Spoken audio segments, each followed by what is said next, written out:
think we need to start this with. Actually, no. You probably need to start this to advance. What is it? To advance Australia fair, because you've got another one. You've got another Australian person on the top step of a Formula One Grand Prix podium. My name's Dan. The next voice that you'll hear is Alex. He's Australian and he likes Oscar Piastri. Yeah, I do. Race winner, Grand Prix race winner Oscar Piastri. It's the amount of times that Ted, during his notebook, had to keep catching himself going, no, it's not his first race win. It's his second race win, which is a kind of the shame of the sprint weekends. But yay, but boo, but yay, but yuck, but yay. I thought you were going to start that with the team radio, because that is... I went to bed on Sunday evening and I woke up in cold sweats at 3 a.m. because just... Okay, Lando. Will, shush. But, I mean, yay. Hey, Yay. One thing that I think both of us can agree on and Formula One fans can agree on is that Oscar Piastri comes across like a really, really nice chap. And in 35 Grand Prix starts, nobody has a divine right to win one of these things. But if there was somebody out of those 20 that I wouldn't be offended by seeing at the top step of the podium, lifting a porcelain trophy in Budapest, one of those would be Oscar Piastri. So I'm really happy for him because I think he's had a very, very good and strong start to his Formula One career. And what we're going to talk about on the Lapdown podcast this week is whether we think he should have got his first and only Formula One Grand Prix race win. Do you think he should have got his Formula One Grand Prix race win cherry popped this weekend? Or do you think he should still be carrying his V plates? No, he should. He went home with the correct trophy. Lando Norris went home with the correct trophy. McLaren, Randy Singh went home with the correct serving platter for a cheese and meat charcuterie board. Delicious.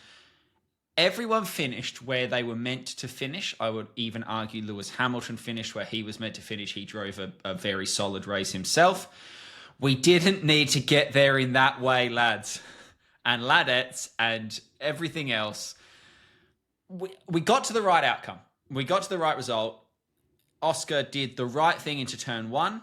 Lando, for the 5th time out of 5, messed his start up. He needs to get better at that. I say that as a bloke that can barely pull away from the traffic lights in an automatic Mazda 3.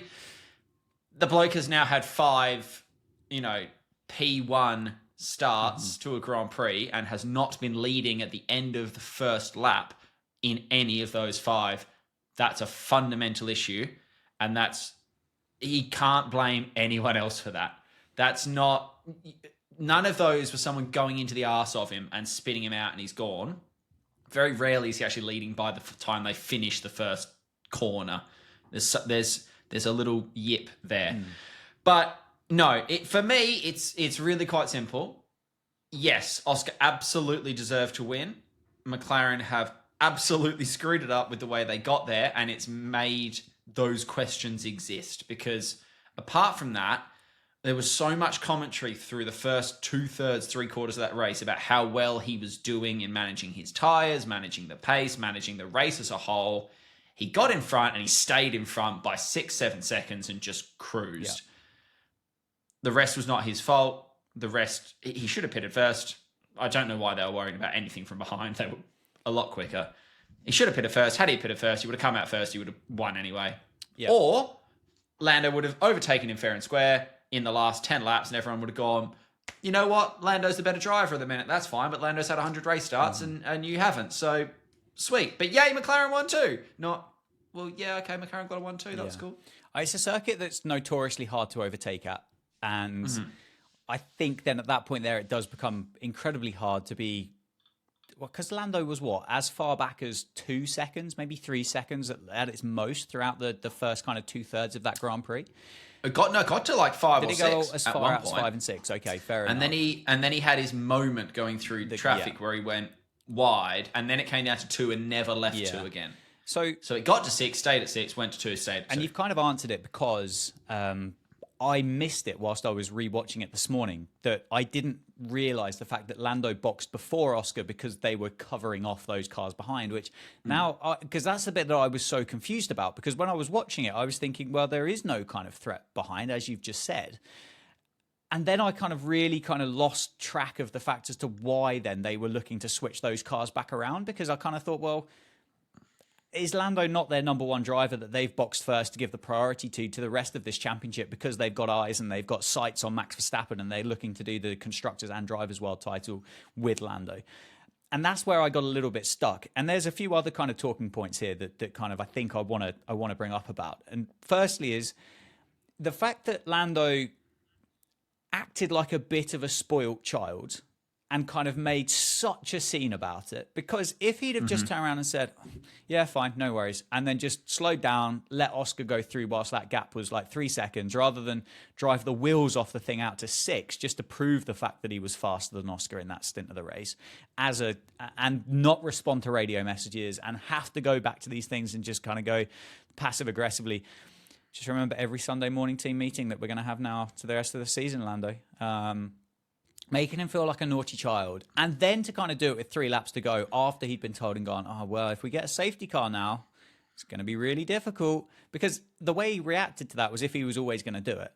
Does that mean that he hasn't got a champion's mentality and attitude to this? Because we are at a bit of like a fulcrum kind of point of a championship. We're directly halfway through. We're one race away from a summer break. Verstappen would not have done that. Hamilton, I don't believe, would have done that if they genuinely had sights on the next kind of step in your career, and that's going to be winning that World Drivers' title. I don't know. I don't know what that says about Lando. Great team player. Are you a champion? I'm not sure. I don't think Lando Norris, as much as I like McLaren and Lando Norris, is a realistic chance to win the Drivers' Championship this year.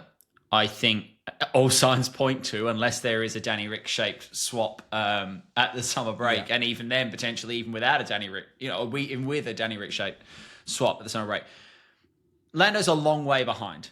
He's 74 points behind or something, and I believe the greatest margin to come back from, this is a stat that I sort of read while half asleep last night, it's about 40-something points, right, okay. the greatest overhaul of trailing to come across, and I think that was Verstappen, a couple of years back. He's a long way behind. Max Verstappen is not suddenly slow. Max Verstappen was relatively on course for P3, and then Red Bull made a rare oopsie in their strategy on a day that a lot of people got their strategy wrong. I think the Hungarian conditions, particularly with what we'd seen with a little bit of flooding and then a little bit of drought, and I don't think the teams were maybe as dialed in on deltas and tyres and stuff as they might have normally been, which was great, by the way. Can we have like that all the time? Let's do 2 FP sessions and no more. Max Verstappen is not currently Perezing it, that he's dropping bags and bags and bags of points. He's going to be dropping, in theory, if Lando wins every other race for the rest of the year, Max is probably going to be on the podium for 85% of them. That's not going to overhaul 75 points. No. And I think Lando knows that. I think 2025, different story. I think the head start for Verstappen is too strong at the minute. Constructors' Championship, McLaren should now be favourites with the way things are going. So in that sense, I agree on the team thing. Yeah, you're absolutely right in that Lando got very prima donna about it. And in the sense of, is he that cutthroat, stone cold championship winner? He didn't behave like that, not because he gave it back, but if you're going to say, I'm the team player, I'm doing the team thing, you go, okay, no worries. Back straight, or start-finish straight's the easiest thing because it's long. I'll go 95% throttle over the next 3 laps. Tell Oscar to go full beans. I'm going to drop, half a second a lap to him over the next 5 laps, and he can overtake me on track. He didn't need to stop, let Oscar pass, and then go again. Like I think a lot of people were suggesting that it needed to happen in one sector. No. He could have very easily, as Will Josephs tried to tell him through turns 4 and 11, given him half a second a lap, almost without people noticing, and people could have almost thought that Oscar was just the quicker one. And whether or not that is the reason he didn't want to do it, as you say, some childishness of, I'm going to pull away because I can pull away. But I'm not reading into it massively. I also think it spiraled out of control very quickly, and everyone got very stubborn about the plan that they had picked. Will Josephs had picked the gently, I'm going to play with your emotions plan in the way he delivered it. And Lando set his stall out very early, that he didn't just come on the radio going, yep, no problems. Yeah. How far behind is he? 3.5. Sweet. Tell me the deficit, each lap. We'll work it out. Great job, team, on that pit stop. And everyone went weird. Let me throw a question back at you on it as well. The peak era Mercedes in both battles, actually, with Hamilton, Rosberg, and to a lesser extent, Bottas and Hamilton, when there was a little bit of Valtteri James going on. Yep. We had a lot of Toto on the radio in those situations. Well, and a lot of James on the radio in that, and it became a meme that Dad's on the radio now. Yeah. You've been told by, not without saying anything gender-based, but Mum said do something. You've not listened, so she's gone and got Dad, and he's come in and he's going to be a little bit more forceful about it. And when Mum's got Dad, you've got two choices at this point. One of them hurts, and one of them is you do what they say. Were you surprised that Andreas never came on the radio and went, I'm the top dog, Zach's not here this weekend? And that's the second part of the question. Yeah. Lando, shut up, slow down, we're swapping it back. I'll talk to you after the race. Just do it, please. Yeah, I think that was probably the next step. Because from what I understood whilst listening to that broadcast, it was Anthony Davidson, wasn't it, at Sky Race Control, that was listening into the team radios. And from what I think he said, it was these messages were coming from Andreas Seidel, and particularly that last one with regards to the safety car. So maybe he didn't feel it was necessary up to that point. Whether he would or would never have come back onto the radio or come onto the radio and told Lando to stop pissing around or not, I don't know. Should he have done it? Maybe. Does it look any better or worse for the team if you do kind of get a proper wrist slapping from, as you said, your dad over the radio on international TV? Does it make a bit more of a mockery of the situation? It probably does. So maybe McLaren have come out of it going, God bloody hell, well, we didn't handle it too badly because we didn't actually have to disturb Zach on holiday, and we didn't have to get Andreas on the phone either. So maybe that's part of it. I don't know. But because I'm confident that if it's Mercedes, exactly the same situation, but it's Mercedes in peak Mercedes domination, you've got 3 radio messages from Will Josephs. You've got 3 chances before Toto is straight on his button going, Lando, it's Toto. We'll talk about it afterwards. Stop messing about. Let him through. And that would have been the end of it, and he would have been through. It was almost a case of they knew that Lando was going to back down. Yes. Kind of, and I think you could hear that in Will's voice, that he was getting scared that he did trust him, yes, but then was getting scared about his trust. But again, it just confuses it. Like, I suppose from a team perspective, Lando did the right thing. From a solo driver perspective, maybe long term here, Lando did the right thing. Lando's only won 1 Grand Prix himself. Like, surely he's got to be hungry for more of these. I think it was top step. DC was making a point of that on the F1 commentary, that he's not a multiple race winner. He won his first one like 6 weeks ago, and this would be number 2. Exactly. But, and he has said this himself since in interviews, he didn't deserve to win on raw. If we took the 50 laps that had happened up until that second round of pit stops, Lando Norris was not the more deserving of the 2 winners. And it was his team that made arguably a great strategy call, but a terrible strategy call in undercutting themselves, weirdly. Yeah. Which also, okay, we want to cover off Hamilton. Okay. Both your drivers have been on quite similar strategies. They weren't splitting their strategies. They were on pretty much the same run plans. And there was 2 seconds between them at that point. You could have covered off Hamilton with either of those blokes in exactly the same way, because 2 seconds is not even a botched, 2 seconds is a bad pit stop. Yeah. And that was the difference between you doing Piastri first or Lando first. And no, I'm not sure. Sort it out, McLaren, please. Yeah, and hopefully they will. Hopefully they will in the long term. Hopefully time will heal things. And I'm sure Oscar's not kind of contributed negatively to this situation whatsoever. It is just going to be a case of that Lando is going to have to get his toys back in the pram. But again, we'll see. We'll see what happens in Spa this weekend because I don't know. I was still a bit confused about it all because, as I say, he could have doubled down on it. He could have ignored it completely. He did end up kind of backing off. He then chewed out Lewis Hamilton in the driver's kind of podium pre-box thing or whatever it's called. And I mean, but that kind of reaction there is from a man that's ticking, that is not happy with the decision that's been made.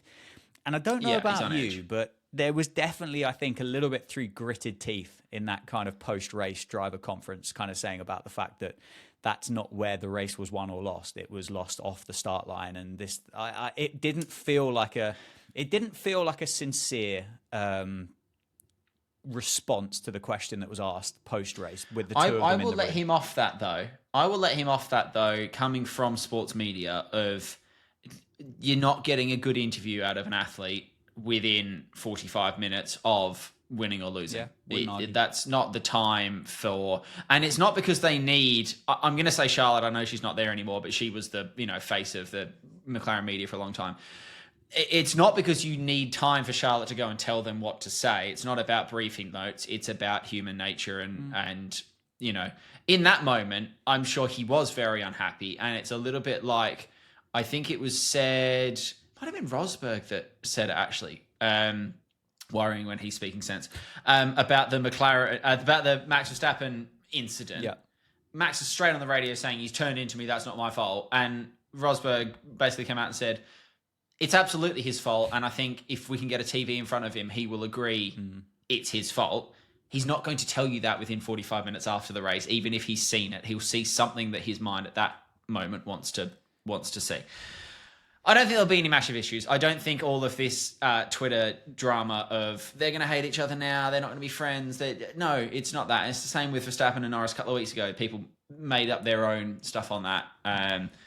I don't think there'll be any lingering stuff on it.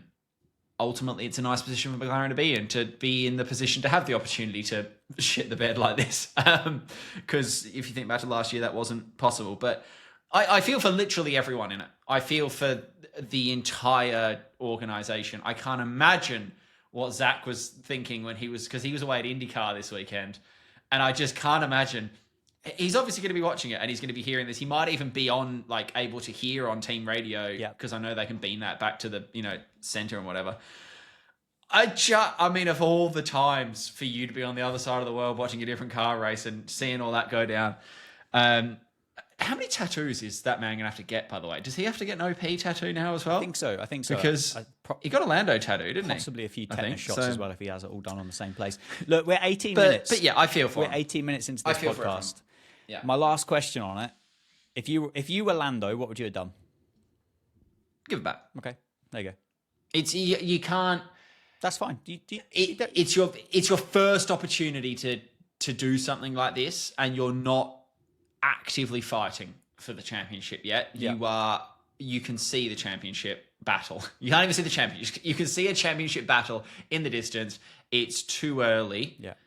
To be big dick in it. Yeah, no, that's fair. That's what I would say. Fair comment. That's what I would say. Right, Max. Max is sleepy. Max is tired. He's not getting his 8 hours a day. He was a cranky boy. He was. Mum's not tucking him in. There's no bedtime stories because after he's sent upstairs to his room and the lights go off, he's quietly sneaking to the other side of his bedroom, jumping in his multi-million-dollar sim rig. And basically what essentially I'm sure you and I probably did when we were about 12 and got told to go to bed, and we'd quietly go and turn on the PlayStation 2 or something and go and play Grand Theft Auto for a bit. That's kind of essentially what Max has done. And, we're not sure, and I don't necessarily know whether it was a contributing factor, but he certainly he wasn't the happiest of characters, was he, in Hungary? No, cranky boy. He's done it before. This is not the first time he's done it. Ted was very quick to clap back at Crofty, who has drawn some criticism for suggesting that in some way Max's off Sunday might have been in some way linked to that.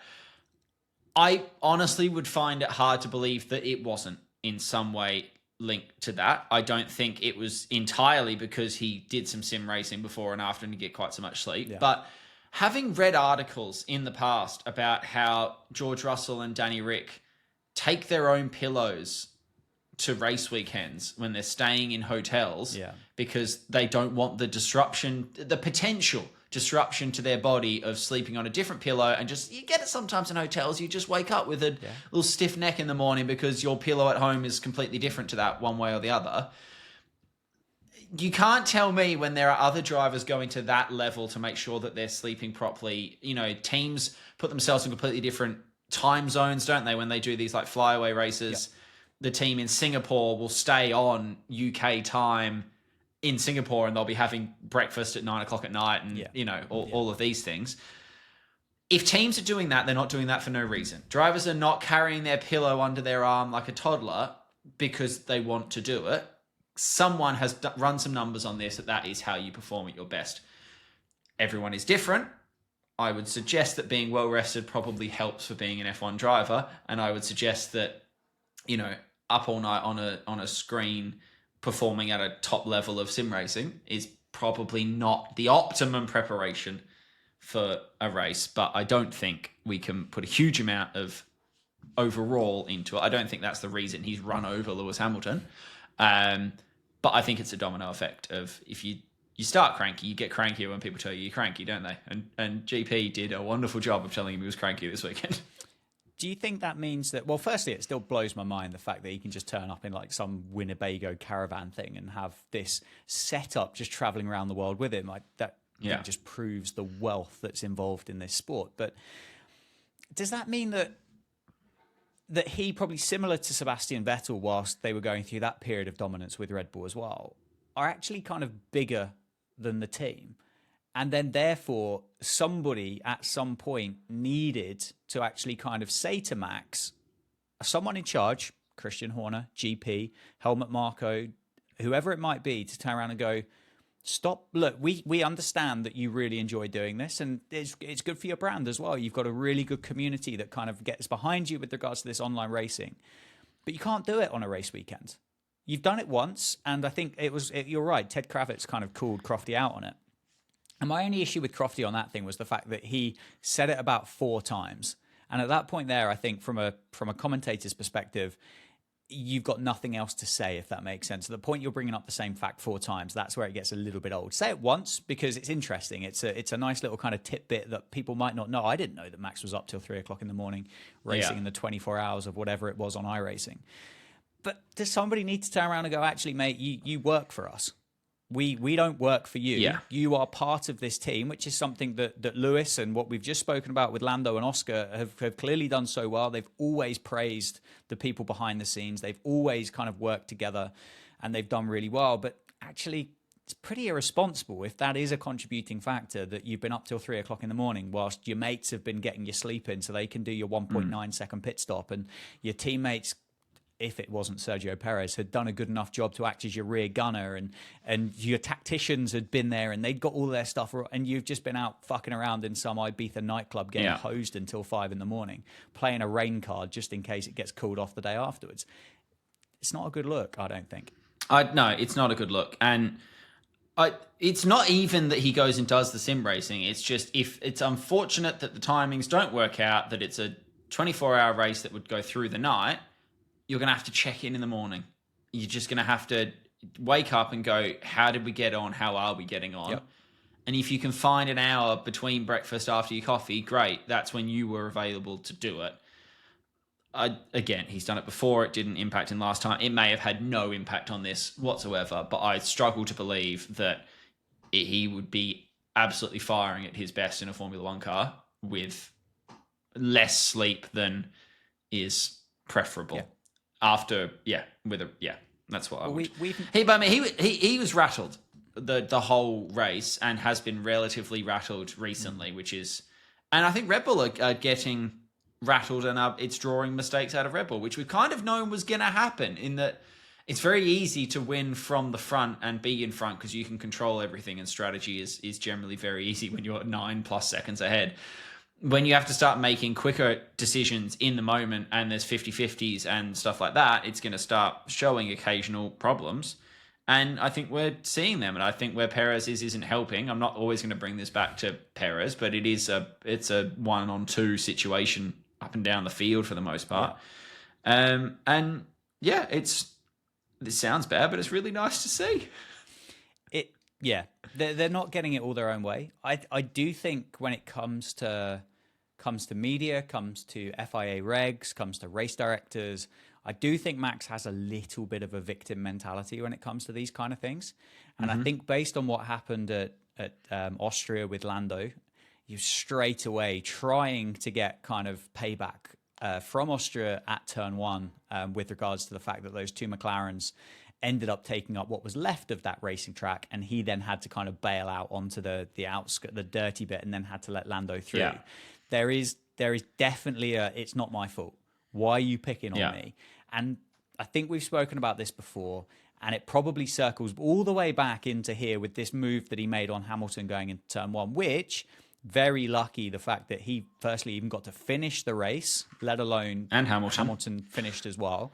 And that swing then, maybe that would have been a completely different story then. If Lando was sat P1 and Max was out of the race, those 25 points is a big swing and maybe would have had a completely different outlook on the fact that Oscar then ended up going on to win that Grand Prix. But he doesn't learn. And I think that's the bit that's really, really tough and what really grates some people. And I think makes him such a Marmite character in that you do absolutely love that win at all cost mentality. And you're in that camp and you say you fit that, you keep that same mentality that he has. Or he becomes very divisive and almost alienates himself and his fan group from the rest of the Formula One paddock, because you sit there and you go, why are you still doing this stuff?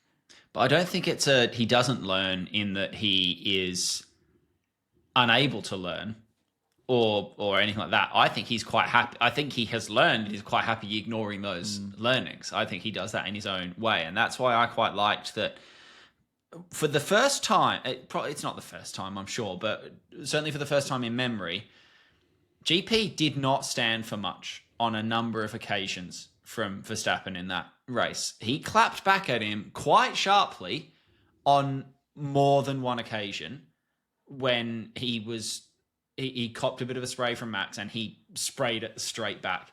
And what I also liked was that the team told him to get the position back after that turn one, because it was slam dunk in terms of he's made no real attempt to disadvantage himself by staying on the track or making an attempt to stay on the track. He could have kept two wheels on the rumble strip and, would have lost time, may well have lost a position. But he could have made that corner far better than he made the corner. He chose to use a lot of concrete apron and dive off into the distance. So I'm glad that it didn't need the stewards to give him 10 seconds to prove that point, and that the team clearly watched it enough times, and as soon as it went to investigation, that I also don't really mind Red Bull hanging it out there a little bit. No. They may well have known immediately he's got to get that back, but wait for the umpire to make a decision, and then and then we'll turn around and walk off. As soon as they saw it went to investigation, they knew that it was about to happen, I think, because we've seen a lot of those first lap, no further investigation quite quickly.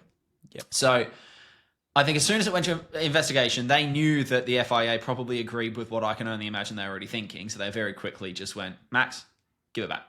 And I think that's good. I think that keeps him, it starts to clip his wings a little bit. And it'll be interesting to see if that continues. Yeah. Also, very quick note, the upgrade's obviously not that great, or certainly not great at that track, because the McLarens were still quicker. Yeah, no, McLaren have got a seriously good car at the moment. And yeah, they did clip his wings a little bit, but it certainly didn't stop much of the flapping, did it? Because there was an attempt to go around the outside of Hamilton, I think at turn 2, and again, straight on the radio with the fact that he's run me off the road. It's like, well, he hasn't, because, well, no, he might have done. When he's done, but Hamilton was ahead at the apex, which is what I was going to say, when you've got GP quoting rules at you, in the moment. Yeah, but it's not only rules, it's also kind of throwing back quotes to the man that likes throwing these quotes out there as well. And I mean, look, I don't want to sound like Crofty. I don't want to keep going back to the he was tired type situation. But as you said, like, I'm sure with any bit of life, if you're not as rested as what you could be, you don't perform as well as what you can. Whether you're driving a Formula One car at 200 miles an hour, whether you're going to sit in an office and you're going to populate spreadsheets for 8 hours a day. If you're tired, it's not going to work very well. Maybe it was a case, look, lads, there's a meet time at 11:15. Be there for them. That's when we're going to start warming up. Max rocks up with a Cornish pasty from the shop round the corner. He's got 2 tins of Red Bull with him rather than 1. He's got eyes like pandas as he walks in and sits down in the office and goes, "Hiya team, I hope you're all good." And he's 10 minutes late. Maybe that's just kind of pissed GP off and got it off on the wrong foot in the morning. Yeah, who knows? And it just ended up getting more and more tense as that day went on, which at the end of the day, he still finished 5th. Yeah. It wasn't awful. I don't really know how he avoided a penalty of some description for the Hamilton move either. I understand Hamilton said it's a racing incident, but you can't just decide I'm going to drive there now. No. On a right-hand turn. You can't come from the inside on the right and just barrel down the inside like that, get between the car and the direction the car has to turn, and then try and claim it was a problem. I would like to talk about Danny Ric, but before we do that, just to box off on Red Bull, we don't need to go into it. We've gone into it a lot, but Checo, come on, man. Like, you're finding it real hard to keep finding things to defend you on here. We don't need to go into details. We've not been defending him on this podcast. Come on, man. Like, you're not helping yourself here. I honestly... Really, it just gets worse. Honestly, I don't think we're far away from a Joe Biden situation. No, I think he's gone. I genuinely think just he's gone. take yourself out the running, Checo, because I think you're probably going to do everybody a favour at this point. Yeah, he won't do that, but he'll get binned. And you'll get Daniel Ricciardo walk in, and they'll sit down at the table and go, 100%. "Hi, my name's Daniel Ricciardo. I'm an Australian man. My pronouns are he, him, and I'm wearing a blue racing suit." Danny Ric is going to come in. I'll say quite firmly there. I don't think they've got any other option, because it's a slam dunk for them, because you can then put Lawson into the V carb and you can accelerate Lawson. He doesn't need the pressure of being Alex Albon, Pierre Gasly straight in that main team. You've got Danny Ric there. He's driven for you before. We know he's a very good driver. You have a car that we know suits Danny Ric's style of driving. It's very, him and Verstappen want the same thing out of a car. Danny Ric has proven in that V-Carb, and proved it again this weekend, that he does still have the ability to drive. He just doesn't have excellent tools behind him, both in strategy and what he's driving. I think it's a slam dunk for everyone. I cannot, and I say this, and I know full well at Zandvoort he'll put it in the gravel when I say this, but I can't see a situation where Danny Ric is out qualified by Logan Sargent more times this, like losing the head-to-head battle with Logan Sargent qualies this year. It's not going to happen. He might not be P3, but he's going to be in Q3 consistently. Yeah. Danny Ric this weekend, not even Danny Ric this weekend, actually, V-Carb this weekend on Danny Ric. What are you doing, guys? Like, they have actually come out and apologized since publicly for messing it up, which is something you don't see massively from F1 teams to come out and hold their hands up and go, "We really got that wrong." But they really got that wrong. And I don't know if anyone has seen Danny Ric's pen interview afterwards, but that man's eyes said more than that man's mouth said in the course of that 2.5 minutes. That was a seriously intense Danny Ric that you don't see often. I think he called it like the worst strategy call in 200 races he'd had or something, which it can't be far off given that he was on mediums and he followed in the cars that started on softs and like lap 8. And you think, who did you guys forget he was on the yellow striped medium tire? But I mean, it's a shame. The fact that he got back to P11 tells you everything you need to know about Danny Ric, because he also had boxed twice before the halfway point of the race. Yeah. So the fact he fought back that far, I think, says a hell of a lot. But you're going to get a lot of people that want to hate on Danny Ric either because they're pro Checo or they're pro Liam Lawson, or they just, don't want to like the popular guy or whatever. But people will just look at his classification and go, "Oh, he was last for a long time behind a bloke that started in the pit lane. He's shit." And you think, and I know that the Horners and the Marcos of the world that are considering what they should do with him aren't looking at that. But cheesy peeps, man. Lads, come on. What are we doing? He's a really interesting case, isn't he, in Formula One, I think. And the Hungary, he did very well to kind of recover from a dog turd kind of strategy. And I think probably since he left Red Bull, with the exception of kind of a few moments of brilliance, i.e. the win at Monza, I'm sure there were a few decent race results whilst he was at Renault. He's been given a bit of a bum steer throughout the time that he's not been part of that Red Bull family. He obviously left, I would imagine, because he wanted to be a team leader. He wanted a fair shot at becoming a world drivers champion, and he wanted to win more Grand Prix than what he was being given the opportunity to do so at Red Bull. And I dare say, if he'd have stayed at Red Bull the whole way through, I'm sure he would have continued to have been second fiddle to Max Verstappen throughout that entire period of time. But there probably was much more of a chance of him winning a World Drivers title if he'd have stayed at Red Bull and kind of started 0-0 at the start of the Grand Prix season each time the calendar reset and everybody got to Melbourne again. To see him go back full circle, as he wasted about 6 years of his career, I don't know, particularly at the point where not that long ago there was serious conversation about the fact he was never going to find his way back into that kind of father team in that Red Bull family as well. Just interesting. It'd be interesting to see what happens. Yeah, I think again, I've got the version of events that has been presented to me by Drive Survive and my far less historical understanding of things. I find it quite easy to rationalize his move away from Red Bull because I think it was quite clear already that it was either going to become quite an aggressive Hamilton Bottas, you are our number 2 driver, we've got our star boy, and it's not you. You're allowed to win him if he's miles off, but we're going to do everything we can to make sure Starboy wins him. Or it was going to get real punchy and we were going to keep having double DNFs, or at the very least, we were going to be squandering the optimum of both of them because they wouldn't give an inch. So I can kind of understand running from the fight. And I think his time at Renault looked promising.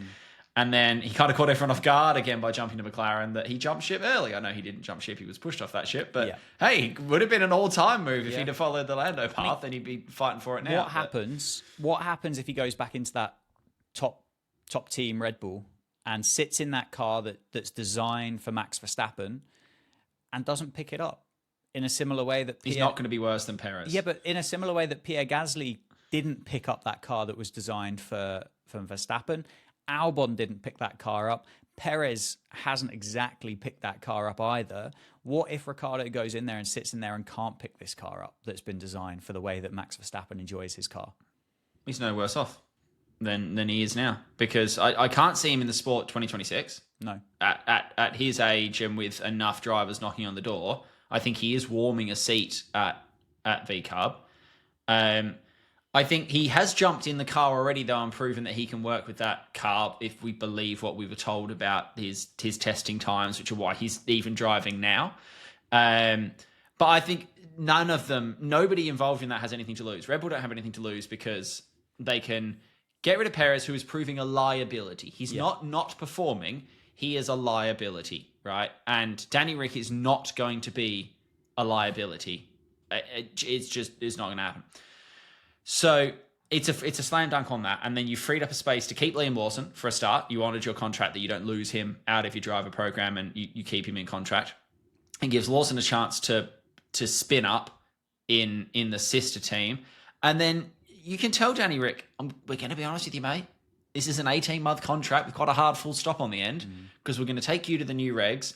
Okay, maybe if you smash it 2025 and it's going really well, you can have a +1 so that we can settle the car in the new regs, and then it's NZ for AU and we're off till morning.